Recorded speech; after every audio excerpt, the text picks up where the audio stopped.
Hello, everyone. I am Kate Lincoln Goldfinch, I'm Hannah Hembry Bell. and we are Law Moms Out Loud.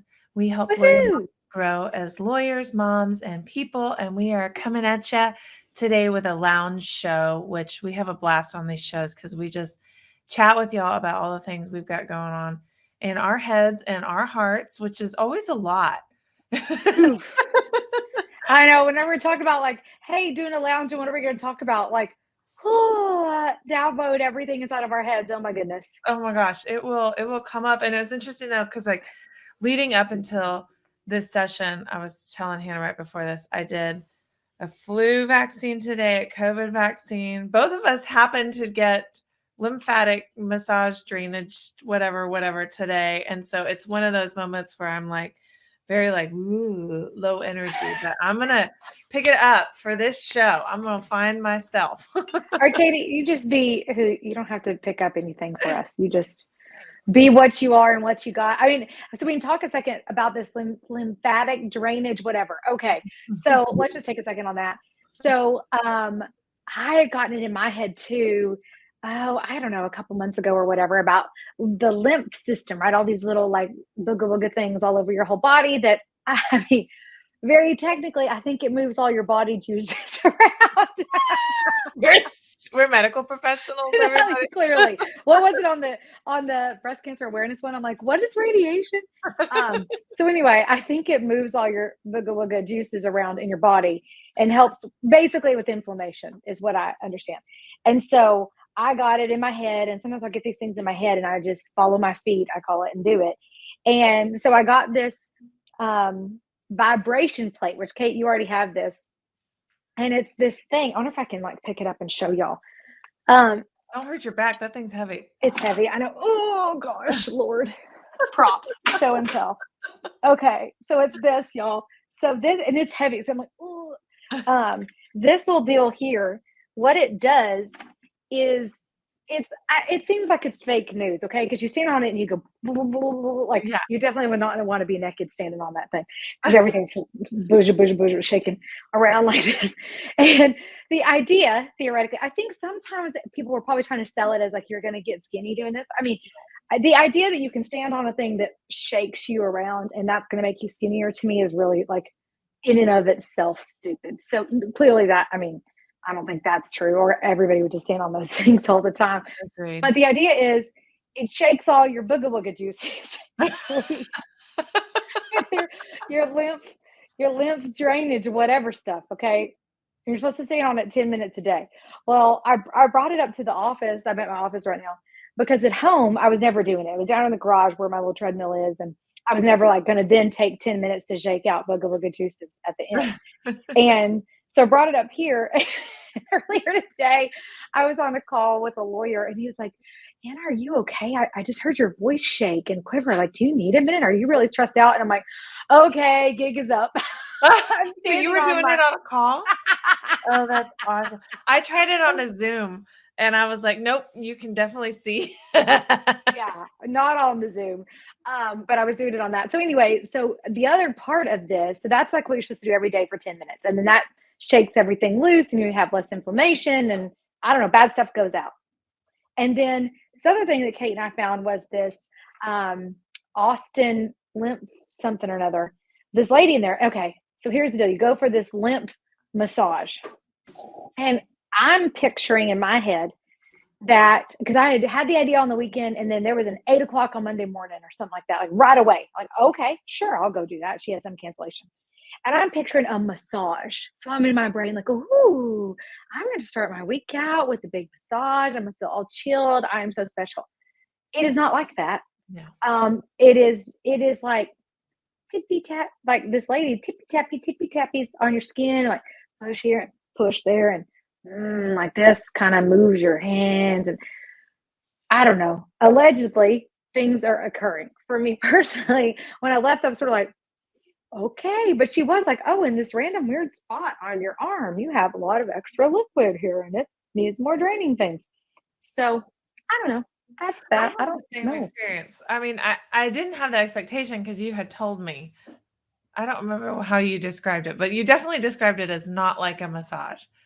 So I kind of thought it was going to be just something different. The lady told me that people have said it feels like she's petting them, which Yeah. kind of does feel like that. But I'm Yeah. not a napper. I've never been a napper. I cannot nap. It is an affliction. I don't wish on anybody. But I think I might have napped in the middle of this lymph massage. And as much of a non-napper as I am, for me to fall asleep on this table is an indication that something's up. Like some booga booga was happening within my body. And then I definitely feel very like blah right now, but that could be the double vaccines that I had today too. Yeah, it could just also be being a mom, a lawyer Yeah. person. Well, and so you go the first time, at least at this place, you go and then you go within the first month again, and then you do it once a quarter. And she had me get this little green tool thing. She tell you about that? It's called something. This musher on your face. And it's this green Musher. I don't know what a musher. But you idiots, don't you dare just go mushing all over your face. There's a way. So I do something here, and she showed me today, and I don't know if I quite got the message, but I'm gonna try the mushing. And I mean, I don't know. I feel good. I'm not sick, and a lot of people around me are. So maybe there's something to it. Okay, so anyway, apparently our lounge is about lymphness. So you never know. You never know what you're gonna get. Yeah. And I think it's fun too on our lounges to do our 3 little fun things that we do every time.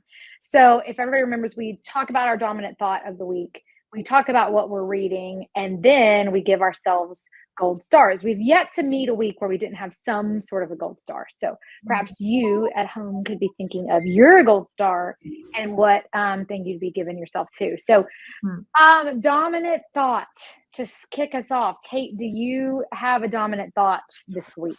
I do. Because I went to the Texas Conference for Women last week, and it was super good. In fact, I have access now for 30 days to all the virtual sessions because on Wednesday it was a big, huge gathering, like thousands of women. It was just overwhelmingly huge.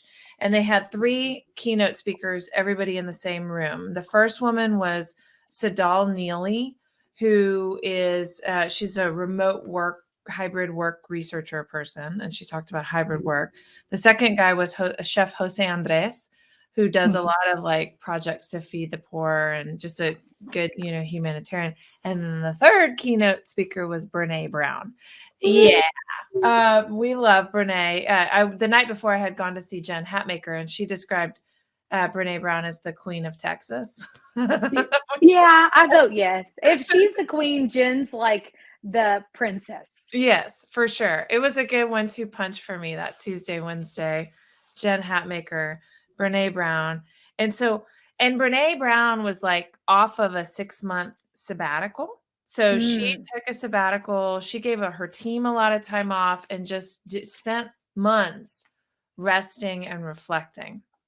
And I don't know if this was her first event, but it was one of the first events post sabbatical for her. And so she had a lot of fresh thoughts. And it also happened to be the morning after the election, which, was, I don't know, I think not shocking, but people obviously had feelings. I certainly had feelings about the election. And the thing that she started out with was that all these people had advised her not to talk about the election, but she did it anyway. And she said that this is courageous leadership, that talking about the stuff that people are feeling is courageous leadership, and avoiding it is cowardly leadership. And she said, we like to think of ourselves as intellectual beings who like go around the world thinking, and every once in a while we have feelings, when the reverse is actually true. We are feeling beings. And so she was talking a lot about in the context of a workplace, as a leader in a workplace, that the morning after the George Floyd killing, for a leader to come in and gather their team up and not address it or not say anything about it is cowardly leadership, because your people are having feelings about it. And it's okay if it brings up awkward things. I mean, you don't have to like encourage, political debates amongst your team, but addressing the fact that we're feeling beings and that we've got strong feelings about things is part of leadership, which I thought I struggle with this a lot. How much are we supposed to go there and not go there? And so one of the tools that she talked about, which I've since implemented in my team, is to start meetings with just a 2-word check-in for how people are feeling. So it doesn't take a lot of time, but it just gives a gauge of your room. Just go around, everybody, just 2 words. And you know that if somebody's like excited and energized, they're good. But if somebody's like despondent and depressed or something, bad, then that's an indicator to you to check in with them after the fact, outside of the meeting, and see how they're doing. So I really liked that element of leadership. Some of the other things that I just jotted down, some like key takeaways, but there were so many. It was like one of those like just packed, just chock full of goodies from her. Yeah. She talked about the difference between fitting in and belonging. And I don't know if this is a new idea for her, but she said that, I can't remember the exact way she phrased it, but something like fitting in is the death of belonging. And that true belonging is when you're in a group and you don't have to fit in. Because when she gave this whole analogy of a book club. Like if you go to this book club and you dress like them and you say you like the book if they like the book, and you do all the things that they do, and then you don't get invited back to the book club, you've attempted to fit in and you don't belong. And it's just devastating, and it brings shame to a person 90% of the time. She's all about the data and the research. She's like, the data shows it brings shame. Whereas if you go to the same book club and you're like, I'm going to wear whatever I want, and all y'all love the book, but I hated the book, I'm going to talk about it. And then you don't get invited back to the book club, but you didn't attempt to fit in and you didn't belong. It's less shameful. So I've been thinking a lot about that, like this idea of fitting. And I think this is something, Hannah, you and I talk about this, like as women, and maybe as humans, as we mature and age, there comes a tipping point in our wisdom and our maturity where we just give less shits about fitting in, and so, but I like this conceptualizing it as fitting in stops someone from being able to belong, So, and then there's one more thing that came up from, I think this was from her presentation. Everybody was talking about like a hybrid workforce. It was very workforce related, this conference. Yeah. And one of the presenters talked about the Great Resignation, and what's really going on. I think it was Brene Brown. And she said that the data shows that a toxic work culture leads to people resigning at 10 times the rate as pay. So work culture matters 10x more than payment. Of course. I know, but it's like sometimes like the data, when you're just like, that is profound and significant. Yes. And all of this stuff, this business of not needing to fit in a place, of addressing feelings that people have, of the leaders being courageous leaders, that all of this is what leads to a non-toxic work environment. That plus, it's very clear that people need to be flexible with hybrid, remote workforces these days. That is just a really obvious next step for employers and leaders, that we need to be able to give. We need to give flexibility to the people on our team.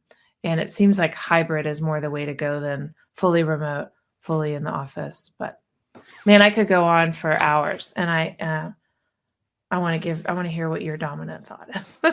Yeah, no. Well, so the Texas Conference for Women, I've been going to that for years. Then there was a pandemic. And so your experience, Kate, this time I couldn't go because I was on a big trip. And I planned to be there and everything, but just the timing and everything. But when I'd gone in years past, it was this huge conference, and there was a lunch and a breakfast speaker, and then all these mini breakout sessions in between. So I think the virtual part is where maybe they did that part or whatever. So it seems like a very different experience. I'll be curious to see if they keep it with the big in-person thing and then the virtual thing for next year, if that was sort of a result of pandemic timing and planning, and we would see that obviously like in 2020, the planning for stuff like this would be happening. So I don't know how that'll be Well, different. that's an interesting point because I betcha they were attempting to do what I was just talking about, which is this whole hybrid thing, because it was meant to pull in everybody. It's like you can come to the in-person on Wednesday, and then Thursday was the multi-track, all virtual. There was no in-person on Thursday. So Right. they were attempting the hybrid. So yeah, TBD, we'll see what they do next year, but I'm definitely Well, gonna go. Like I'm hooked. yes, and keep in mind too, anybody who's watching this who wants to go, those tickets legit sell out. Mhm. So whenever they announce, you need to get on their email list, and whenever they announce it's time to buy, you need to buy. I don't think they sold out like that day, but it is a huge conference and it sells out. So like word to the wise. Okay, for me, as far as dominant thought, I have been on this incredible trip with my husband Drew. We went to Peru. Mm. And I just got it in my head, and Drew, bless his heart, is goes along a lot of times when I get things in my head that we should go there. And I'd always seen pictures of Machu Picchu in, like I have this vision of it. I must have seen it like an eighth grade history book or something, right? Like printed in a history book. And I'm sure I've seen it on Instagram and stuff from people, but that was the thought. So we went to Lima, Peru, which is a big town there, and then we're there for a few days, and then went out and stayed in Cusco, which is the town within an hour or two of where Machu Picchu is. And next to Machu Picchu is this town called Agua Caliente or Aguas Caliente. I bet it's just an A. Agua Caliente is out there. And we did such cool and amazing things. It was an incredible trip. Like, I mean, I don't want to say once in a lifetime because I'm going back, but it was certainly a trip of a lifetime. I plan to go back for sure. I loved the people. Everything about it was awesome. I think my dominant thought from that is about presence. I'm sure I've had this dominant thought other weeks, but when you're in this experience and you're actually living the thing you've dreamed of doing, right? You can still be there and your brain be someplace else, thinking about the next thing, or when you're done, or when you get to the top of the mountain, or when you go, right? You can spend your whole time thinking of the next thing that you're going to do. And so I kept coming back to, as best that I could, a present tense. So even whenever we were hiking, with the Machu Picchu thing, we went with this group called Alpaca Expeditions or Alpaca Tours or something like that. They were awesome. If you're going to Peru, message me and I'll like tell you all the cool stuff we did. And we were fortunate we got to have a private tour guide. So it was us two and our guide at our own pace, go at our own flow. In hindsight, thank God, because hiking up in altitude's insane. It's like way higher than Colorado and everything high. Like I think the closest thing we'd been to is Pikes Peak, right up there. It's like that kind of maybe 11,000 feet or a lot of feet. So it can really affect your breathing. Not only that, but headaches and makes you feel nauseous and weird. So going at our own pace was super nice. But I found myself on even the trail, my thoughts were going off to someplace else. So really, as I was experiencing that and trying to bring that forward of like, wherever you are, be all there, like in that moment, because all we really have is now. We only ever experience life in the now. Like my kind of unorthodox thought is I don't really believe in yesterday or tomorrow, right? Like all we ever have is in this moment. I mean, that doesn't mean you can just like be a hedonist and not have any responsibilities, but like when tomorrow comes, I'm still going to experience it as now. And so are you, Kate, and so is everybody else. So the only really thing that's relevant is right now. So I was trying to keep my mind and my body in now. And kind of a random thing that came to me on the hike, because it's hard, was a mudra. I think it's a mudra in yoga, right? Like there's like different ways you can hold your hands and like and whatever. And it came to me doing it with like my thumb and my middle finger. And I'd done that before, like right, in yoga. But I had never done it in such a way where what I experienced, I don't know, something different when I did it, and I can do it right now, is I can feel my pulse in both my thumb and my middle finger. And it created this like circle feeling. within myself, like that my pulse from here to here makes like a closed circuit or something. And that concept somehow brought me presence whenever I feel my mind go, even as I'm hiking. I just like subtly, I wasn't like, hello everyone, hang on, I need to ohm.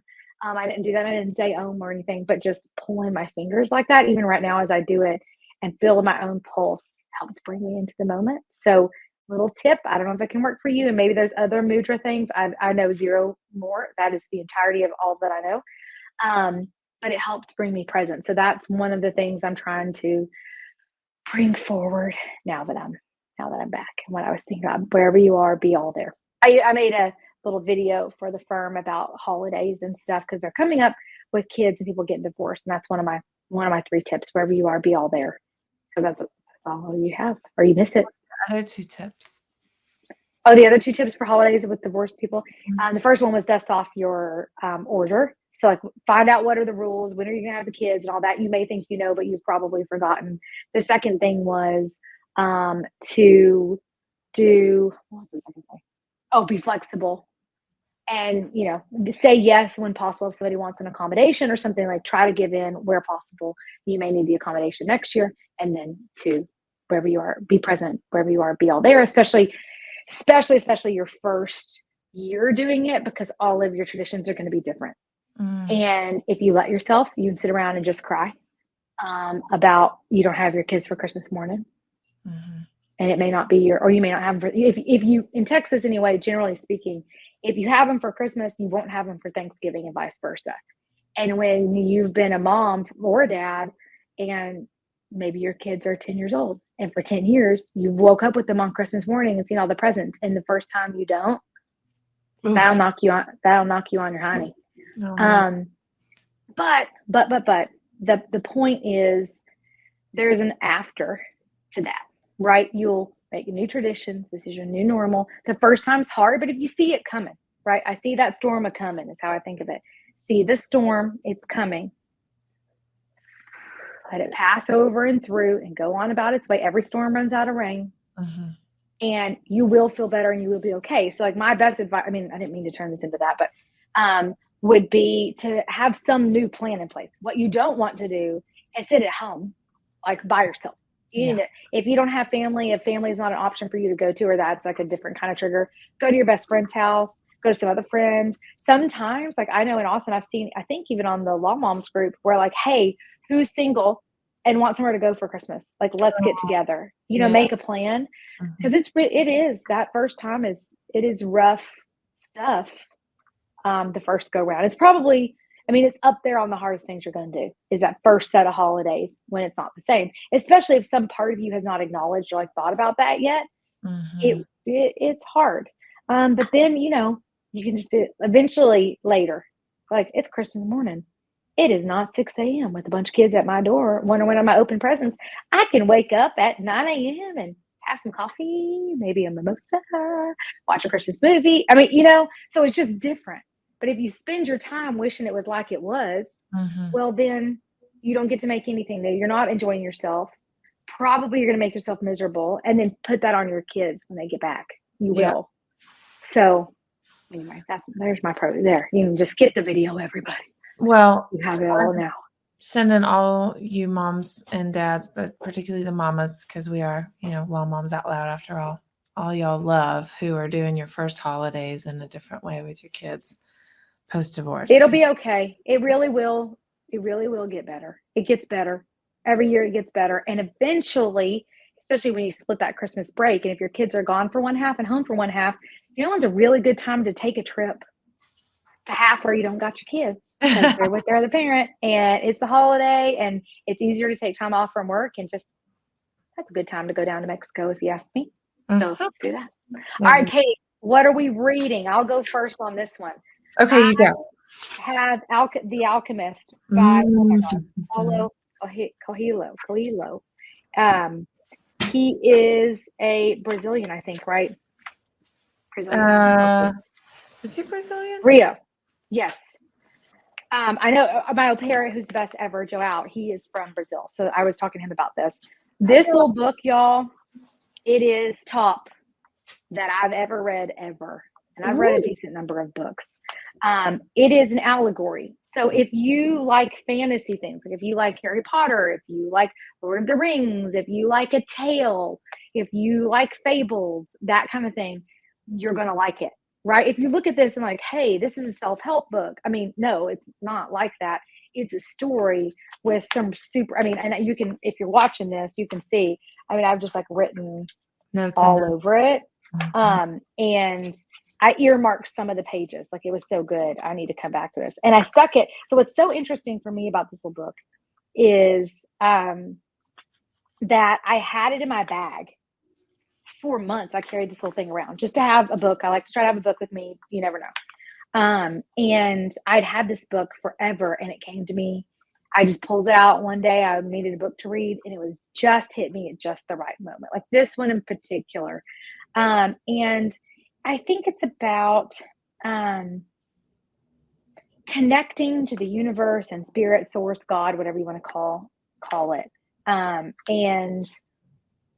so I guess in life lessons and just sort of the truths of living, I guess is the best way I know how to explain it. And it is one that it's about the character in the book comes across this other character. The main character comes across this other character who imparts on him the wisdom of pursuing one's personal legend, like your own adventure, your own tale, your own journey or purpose. And that always has resonated with me. I've always felt like I have a journey, a purpose. I mean, so of course I'm like, oh yeah, oh, you're talking to me.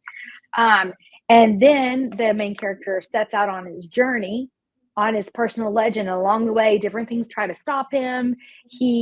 His own heart and how he feels tries to stop him, and he meets guides and stuff along the way that help him to eventually realize his personal lessons. Plot Bruner. But it's very consistent if you're familiar with Joseph Campbell's A Hero's Journey, I think it's called, or whatever. The book, what's that Joseph Campbell That's book, what it's Kate? called, I think. Right? Or 1,000 Days. It's about the hero's journey. Joseph Campbell is the guy. That's not the name of it. what's Shoot. the name of it? Yeah. Hey, Paula, can you Google the Joseph Campbell? I'm asking Paula's in here. The Joseph Campbell book that talks about the hero's journey. Anyway, so it's all law in that world of the hero's journey and meeting different guides along the way. And it's life-changing. So it's like, sometimes you read a book and little pieces of it you're like, that's coming right on in, like to my psyche. This is now a part of me. I will forget this was ever in a book. It just seems that it's a part of me. So it's been awesome. Paul, it's that black one with the circle. Yeah. Oh no, that's not it. No. The Hero with 1,000 Faces. That's yes. Yes. So it's like that. So Kate, like, I'm trying to find a really good quote to try to explain. I'm kind of a vague, I guess, just take my word for it. If you take my word for things, then I'm going to reread that one because I read that one, and it was way before I was, doing a lot of mindset or personal development work. I was still pretty resistant to all of that stuff when I read that book.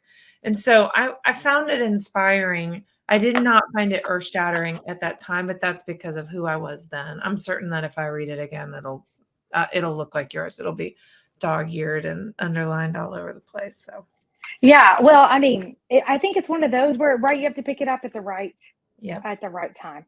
Mm-hmm. For sure. Okay, I'm gonna find Kate, tell me about yours. I'm gonna look for a good little quote to just kind of give like a meat of what I'm talking about. So my little book report is by a man named Osho, and this particular book is called Intimacy. But I've just discovered he's dead now, but he has a ton of books. He has books on creativity and tantra and everything. I don't know anything really about him other than that he's passed away. He was Indian, I think, and his book very much reads as like sort of, he must have been speaking, and there's a lot of, he will repeat the same message in different ways over and over, but not in an annoying way, in very much a like, it takes you the fifth go around to get it, because he's talking about such deep stuff. In fact, it's difficult for me to even succinctly summarize even the essence of this book. But I would recommend this to anyone. This intimacy book, it's one of the most powerful and profound books I've ever read. And the way that I encountered it is that my husband Josh and I did a little couples retreat in Santa Barbara, and we decided to turn off our phones, turn off the television, and just be together, which is rare for us. And we actually read this book to each other over a couple of days, and we ended up we were going to play all these games and do all these things, and then we started this book, and then we were like, actually, let's just finish this book. So I can just read sort of the headings. The first things first, the ABC of intimacy. Start where you are, be authentic, listen to yourself, trust yourself. Intimacy with others, the next steps, be seen, the need for privacy, relating, not relationship, take the risk to be true, learn the language of silence. The 4 pitfalls are the habit of reaction, stuck on security, shadow boxing, false values. So anyway, I'll probably be talking about this book again. I'm going to read it again. It's one of those that'll sort of shift the way you think about living a life and being in your own experience as a person. And then of course, how you relate to the people that you love. Ooh, how cool is that? It's really, really cool. Did you find something in your book? Yeah. I mean, it's like so much of it is in a context.